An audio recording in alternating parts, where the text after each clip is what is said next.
जय माता रानी। दोस्तों कैसे हो आप सब? आशा करती हूँ आप लोग ठीक होंगे। तो आज सुनाएंगे देवी पचरा गीत। सुनिएगा और बताइएगा कैसा लगा। तो दीदी लोग आई हैं, दीदी लोगों का सपोर्ट फुल आवाज के साथ कीजिए और देवी गीत सुनाएंगे। दीदी मैया के अवैया सुन के कोई लरिया गा दिहली हो की निमिया गछिया ना बैठी निमिया गछिया ना गावे माई के हो भजनिया बैठी निमिया गछिया ना गावे माई के हो भजनिया बैठी निमिया गछिया ना। माई के अवैया सुन के कोई लरिया गा दिहली बैठी निमिया गछिया ना कि बैठी निमिया गछिया ना गावे माया के हो भजनिया बैठी निमिया गछिया ना। जागा जागा है मालिन भैले भोर हरिया हो कि तोरे घरवाना हो कि तोरे घरवाना आमई सातौरे बहिनिया हो कि तोरे घरवाना आमई सातौरे बहिनिया हो कि तोरे घरवाना।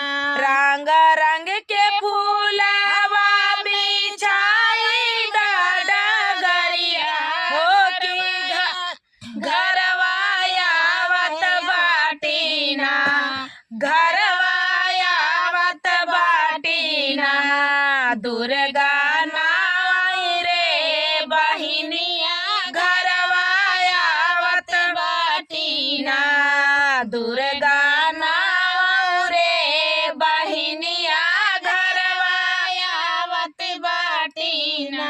केसिया के गजरा गुछी बेलिया के फुलवा हो कि गलवा हरवाना हो कि गलवा हरवाना गुछदा फूलाया उलवा हो कि गलवा हरवाना गुछदा फूलाया उलवा हो कि गलवा हरवाना।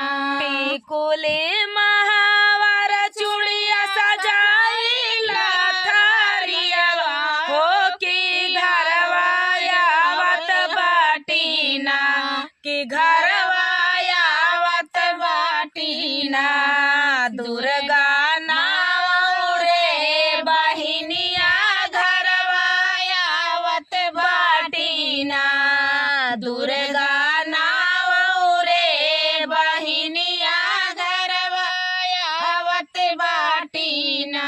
माई मोरी चलत बाटी सज के लाश करिया हो कि कई के 16 सिंगरवाना कि कई के 16 सिंगरवाना ओढ़ी के लाल की चुनरिया कई के 16 सिंगरवाना ओढ़ी के लाल की चुनरिया कई के 16 सिंगरवाना। गरजत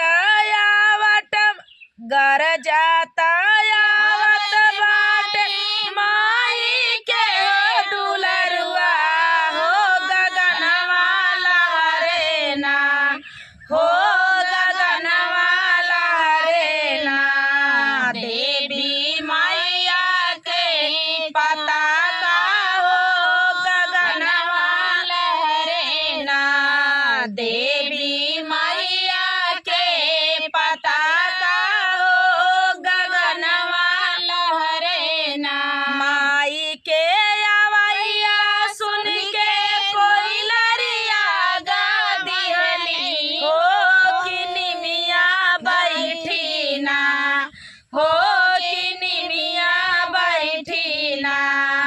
गावे मैया के भजनिया हो कि निमिया बैठी ना, गावे मैया के भजनिया हो कि निमिया बैठी ना। तो दोस्तों मिलते हैं अगले वीडियो में, तब तक के लिए देवी गीत कैसा लगा कमेंट का इंतजार रहेगा। आप लोग कमेंट जरूर करें कि कैसा है। तब तक के लिए जय माता रानी।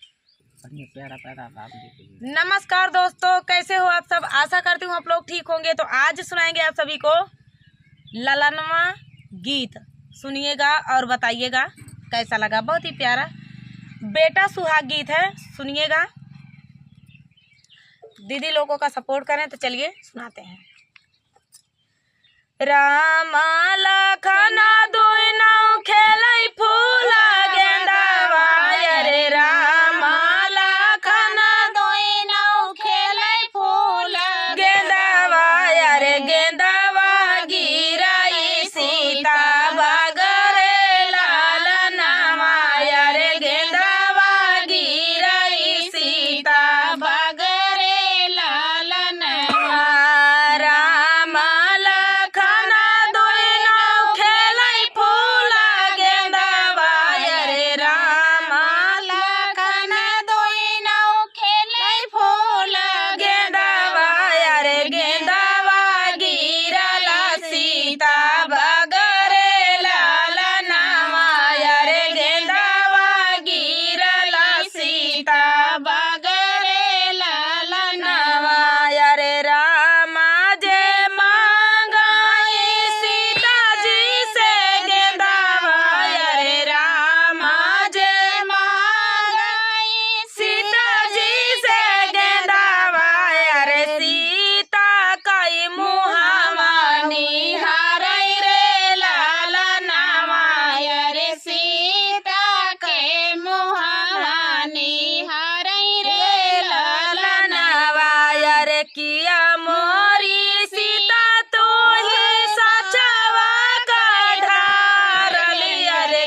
प्यारा सा सुहाग गीत आप सभी को कैसा लगा कमेंट में जरूर बताना दोस्तों। ये बेटा विवाह गीत था। तो चलिए मिलते हैं अगले वीडियो में, तब तक के लिए नमस्कार। ये तो आज सुनाएंगे बेटी विवाह गीत, दर्द भरा बेटी विवाह गीत है। सुनिएगा और बताइएगा कैसा लगा। चलिए सुनाते हैं। रामा रसोइया बैठी भाभी सुहागिन, धाई ननदी भाभी लागे जाई हो। रामा रसोइया बैठी भाभी सुहागिन, धाई ननदी भाभी लागे जाई। हमारा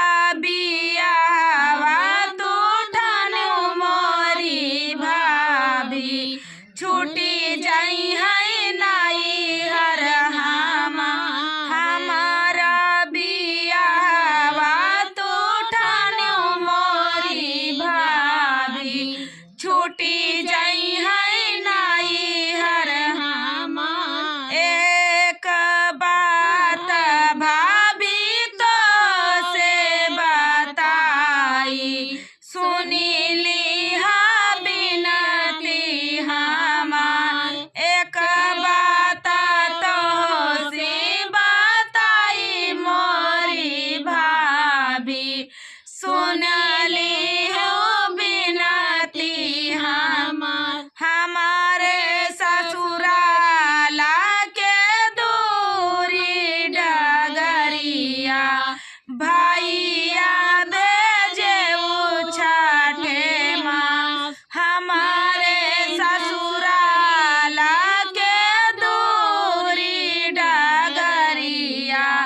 भैया भेजे छठे माँ। एतनी बचना सुनाई भाभी सुहागिन, नैना ललिता होई समाना भगवाना का बढ़ला नदिया, नहीं जाई है एतनी बचना सुनाई बेटी दुलारी, नैना डोरा न लागे।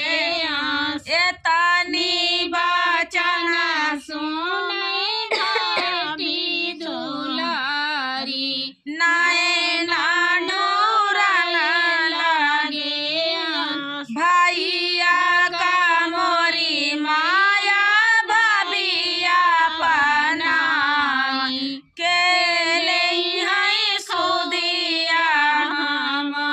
भैया का मोरी माया भाभिया पनाई, के ले है सुदिया हमार। रोवाता बेटी का माया समझावई, आचारा से पोछाइयो न करया।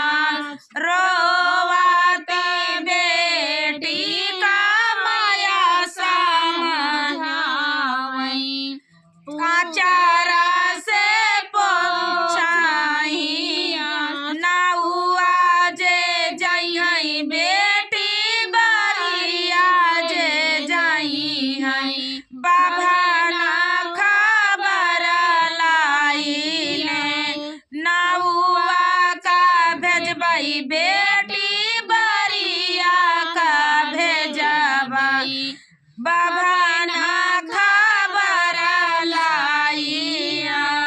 तो दोस्तों ये प्यारा सा विवाह गीत आप सभी को कैसा लगा कमेंट में जरूर बताना दोस्तों।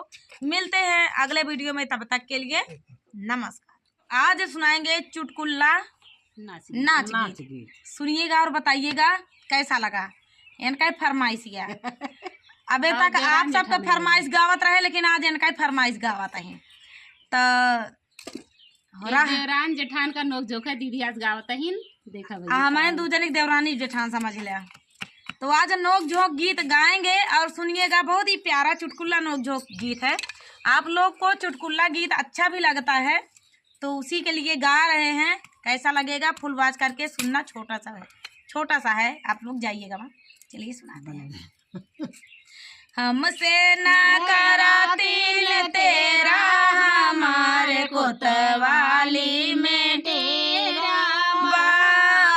हमसे ना करा तिल तेरा, हमारे कोतवाली में डेरा बा। तू देवरान गया हो तो देवरान ही रहा, हम जेठान गए जेठान रहा। सीधी है लेकिन तब हम ताना मारा थी। हमसे ना करा तिल तेरा, हमारे कोतवाली में डेरा बा। हे जेठनी चाहे जेठान जी, पुलिस बोलाई, चाहे जेठान जी पुलिस बोलाई, चाहे बोलाई दरोगा, हमारे कोतवाली में डेरा। आजकल के देवरान में ही देख ले हम जेठान यही जेठानी रहबे, लेकिन जेठानी पद पर रखे नहीं चाहत यहाँ, लेकिन तब भी हम जेठान बन के रहबे। देवरान के भैया सब बहुत जवान है बेइज्जती करत हैं, लेकिन उतना देवरान बदमाश ना होती। लेकिन तब दरोगा बोलावत यहाँ जेठान देवरान बदमाश ना होती। दरोगा बोलावत यहाँ, चाहे बोलाई दरोगा, हमारे कोतवाली में डेरा। चाहे जेठानी तुम्हें जेल भेजवाई, चाहे जेठानी तुम्हें जेल भेजवाई, चाहे भेजाई जेल खाना, हमारे कोतवाली में डेरा बा। चाहे भेजाई जेल खाना, हमारे कोतवाली में डेरा बा। हमसे ना करा तिल तेरा, हमारे कोतवाली में डेरा बा। हमसे ना करा तिल तेरा, हमारे कोतवाली में डेरा बा। चाहे जेठान तोहर ले जमानत, चाहे जेठान तोहर ले जमानत, जमानत हो ले जमानत, ले जमानत हो ले जमानत, चाहे कराई दे फांसी, हमारे कोतवाली में डेरा बा। चाहे कराई दे फांसी, हमारे कोतवाली में डेरा। ऐसा तो देवरान पड़ी यहाँ भैया के चाही जौन कैले इनका कोतवाली से डेरा, मतलब मजबूत रिश्ता चलता है ते कुछ भी कराई सका थी। अरे चाहे कराई दे फांसी, हमारे कोतवाली में डेरा बा। हमसे ना करा तिल तेरा, हमारे कोतवाली में डेरा बा। हमसे ना करा तिल तेरा, हमारे कोतवाली में डेरा बा। तो चला भैया जेका जहाँ डेरा है जमाए रहा, कौनो बात नहीं है, मुँह न लड़ावे तो काहे देवरान जेठान से झगड़ा हो भाई करे। लेकिन जनता यहाँ देवरान जेठान केतना हुआ है वो खटपट कुछ ना कुछ तो चार बार तने कुछ ना कुछ खटखट हो भाई करे। बिना देवरानी जेठानी के मजा नहीं आवत। हाँ तेनका चाहबो करी लड़ाई झगड़ा करे। चलिए दोस्तों मिलते हैं अगले वीडियो में। इस देवरान सबका दें तो चलिए तब तक के लिए सबको दें भैया, पूरा सबके वायरल कराओ, सबका साथ दें भैया, बहुत अच्छी यहाँ आइए इस तरह पब्लिक दें कि आप सब देखें, हमारा सबका सपोर्ट कराएं। तो आप सबके देखे के लिए बहुत बहुत धन्यवाद। आप सबके आभार व्यक्त करता ही कि आप सब भगवान हैं। चलिए तब तक के लिए नमस्कार। इसी तरह प्यार दुलार आशीर्वाद बनाए।